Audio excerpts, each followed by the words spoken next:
So we're doing the same technique at the house, now down at the park. So if you guys didn't catch that video, definitely want to check that out.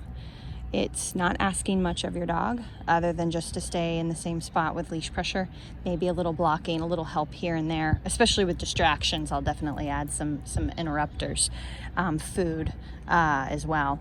So it's a little different, but the concept is the same. I tried just having him come up here and sit for food, did a few downs because he's not great at downs. So we did a few food lure to a down, but he just could not stand to sit. He just couldn't do it, not for more than 5 seconds. And so I stopped resetting him, guidance, leash, food, verbal, low level e-collar tap because he's e-collar conditioning. I just stopped all that, and we're back to this technique because it can be super valuable for dogs that just cannot settle. So let me be just to be super clear, because now I'm outside and I've got people looking at me right now, so I'm not going to pull my phone up, but I've got just a lot of people everywhere, and bikes and strollers and dogs walking by. So when it comes to a distraction, if he looks like he's about to bark or anything like that, I am going to say no and address it, but then go back to this method of just stand right here. You can't move, you can't sniff. You can just leash pressure, and that's it. I don't say anything, nothing. I'm not giving any additional instruction. Whining, I'm letting go unless I feel like it's escalating to a potential bark. He's a really young dog. I'm gonna let him observe a lot. The only exception, there's a difference between, this is the tricky part with the alertness whenever you're outside. We're surrounded by distractions, and I can't address this every 5 seconds. If I do, it's gonna overwhelm him. I'm gonna over communicate with him. It's gonna be too much. Now this though, no. Good. Was making him a little bit uncomfortable and then excited. It's a larger guy, all dressed in black with a hat and a mask on. So there's a little bit of concern there initially. And then it was like, ooh, maybe it's a good thing. He doesn't know how he feels half the time. He will bark at people occasionally, especially if people are carrying a lot of stuff. Or not a lot of stuff, just carrying items or any loud noises he'll bark at sometimes. So I'm like learning so much about him. Like, what do I target? What do I let go and let him be curious about to just desensitize him to his environment, to condition him to be okay with lots of different things. He's still looking at that guy that's like literally dressed from head to toe in black, even the mask. The black masks can be way harder for dogs than the light colored masks. Those are kids. Just looking at his body language.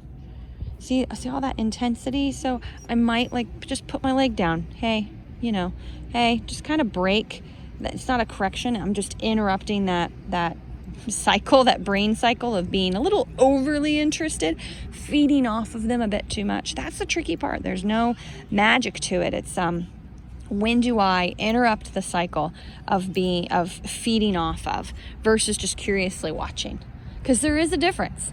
There's a difference between him just watching his environment versus feeding off of the environment. And if I think he's feeding off of it, I'll just do a light interrupter. That could be a little bit of, hey, like that. It could be that. Good boy. It could be a body block like that you saw in the other video, or that light one that you just saw me do right there. It could be a very low level e-collar tap. It could be a sound. Hey. If it works, but apparently that's really good. So I'm gonna go down to a 5. No. Wow, that's a good spot right there. There we go. Good. That was a 10. So I'm super late on my food reward, but I am gonna food reward that one. Good job. And then I'm gonna go back to ignoring him again, unless another distraction, a tough distraction presents itself.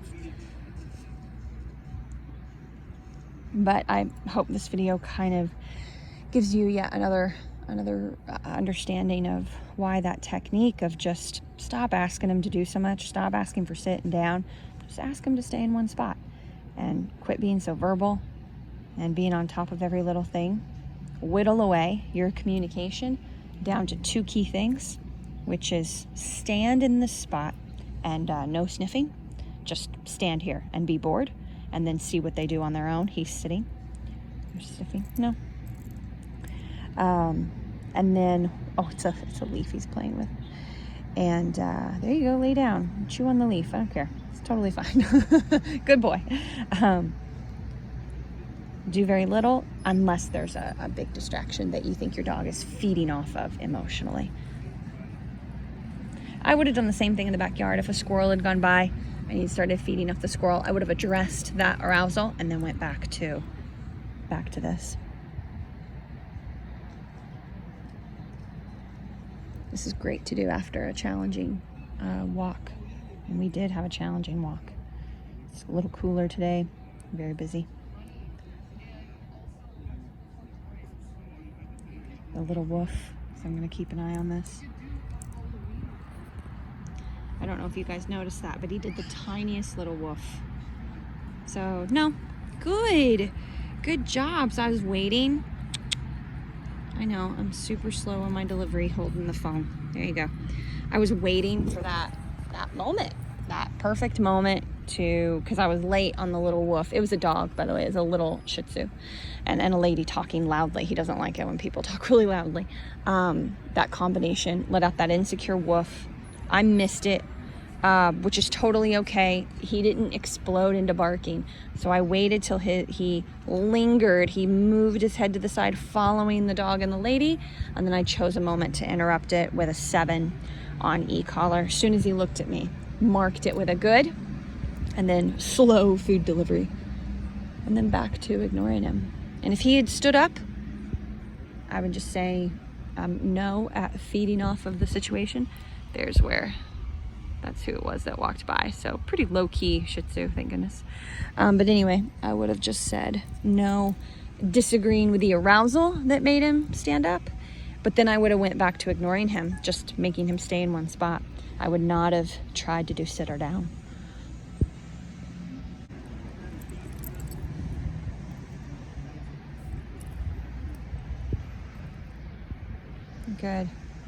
Good job, bud.